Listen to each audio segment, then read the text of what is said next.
Hello, Morongo Basin and listeners around the world online at Z107.7fm.com. Here is the Z107.7 local news for Thursday, November 2nd, 2023. A Yucca Valley woman was arrested for suspicion of setting a trailer fire that damaged her own home and another. Early Saturday at around 1 a.m., County Sheriff's deputies and San Bernardino County fire crews responded to a report of a fire in the 7600 block of Balsa Avenue. Deputies say they found 2 travel trailers on the north side of the property to be fully engulfed in flames. After ensuring that no one was inside the trailers, deputies say they began to evacuate nearby homes.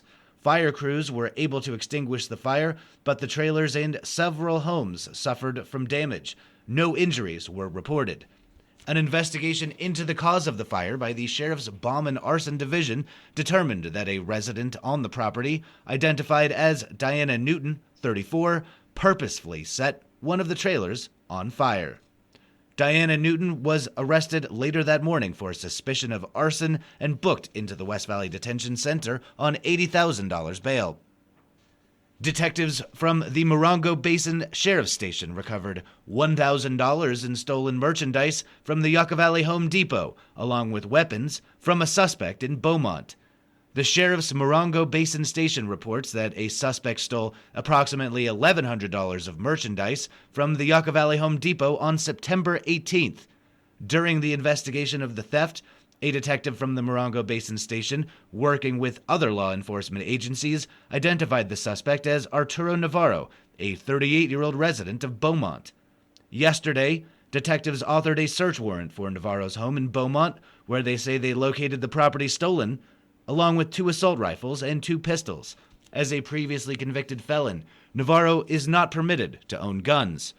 Arturo Navarro was arrested on suspicion of commercial burglary and being a felon in possession of a firearm, and booked into the West Valley Detention Center on $50,000 bail. The Morongo Unified School District Board of Trustees held a special meeting yesterday afternoon at the former grounds of Joshua Tree Elementary to review, nominate, and appoint a new trustee for their vacant Area 2 seat. Assignment reporter Gabriel Hart was in attendance and has this recap for us today. Board members began the meeting reviewing the applications from candidates John Cole and Michael Klebeck. However, Board Clerk Carrie Connolly made a motion not to proceed with interviewing Klebeck. One of the candidates fulfilled his commitment to the end of the term. One of the candidates did not.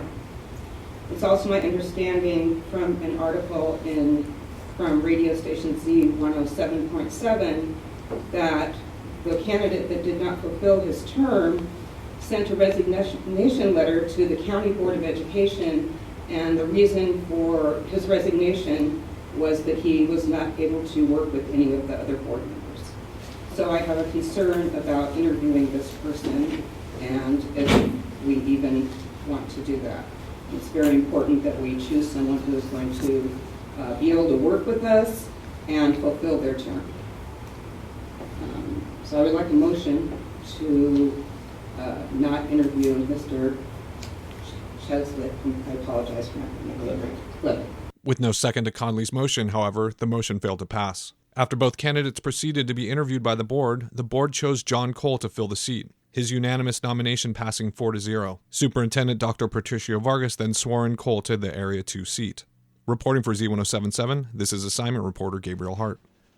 Representatives from the Yonder Hospitality Group faced a tough crowd last night at the 29 Palms Elk Lodge as they presented their vision for a proposed small cabin resort just off Highway 62 and Lear Avenue. Reporter Heather Clisby was there. The 29 Palms Elks Lodge had a full house at last night's community meeting to discuss a proposed resort west of the Indian Cove neighborhood. Luke Searcy, Director of Acquisitions and Asset Management for Yonder Development, faced resistant residents who could not be won over in an evening. Admitting that the company is very early in a long process, Searcy presented the Yonder vision for a base camp of 130 320 square foot cabins spread out over 152 acres bordered by Highway 62, Lear Avenue, Sullivan Road, and Shoshone Valley Road. When Searcy concluded his development presentation, he directed residents to tables of Yonder reps who could address specific questions. Residents were reluctant to do so, wanting instead to pose their questions as a group. Enjoy some refreshments, break out, and I'll be over here. Let's have this conversation. Why can't we answer questions? Despite their efforts to be transparent, Yonder faces pushback from a neighborhood weary of Airbnbs and other resort proposals. Notable concerns include increased traffic, water usage, and threats to wildlife. Nicole Saviat-Christe of Terra Nova Planning and Research, an outside firm secured by Yonder, spoke of environmental studies still to come. If there are tortoise within the 50 acres of the 150 that's being developed, then the first option is avoidance.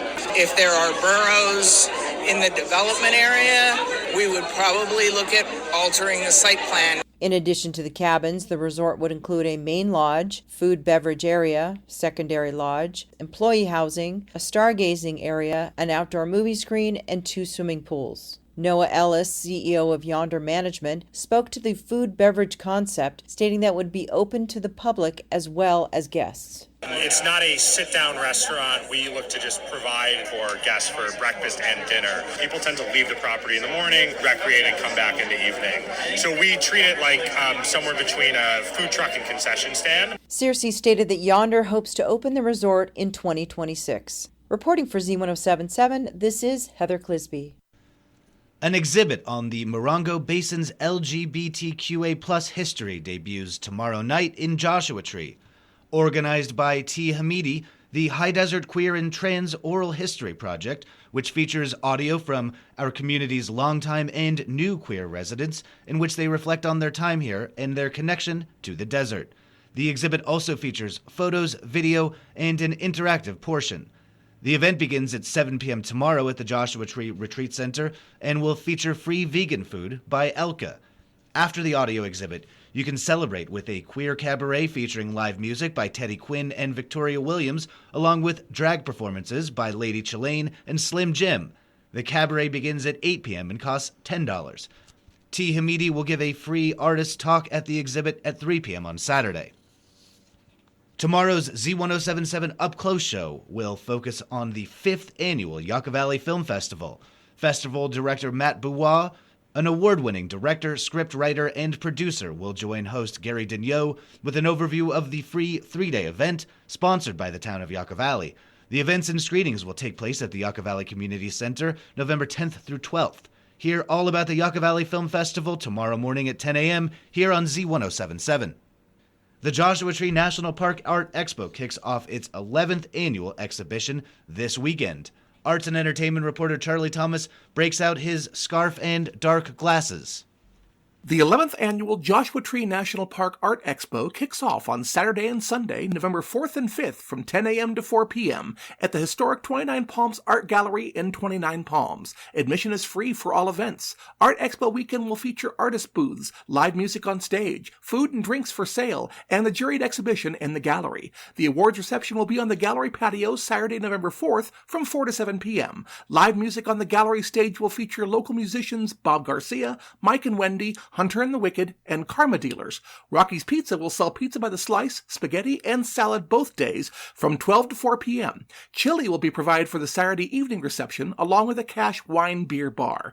The juried exhibition will remain on display through November 26th at the gallery, open Thursday through Sunday, 11 a.m. to 3 p.m. Reporting for Z107.7, this is arts and entertainment reporter Charlie Thomas. And finally, the 29 Palms High School girls varsity tennis team traveled to Grand Terrace High School to face the Titans in the first round of CIF-SS team playoffs yesterday. The Lady Cats won a wild one.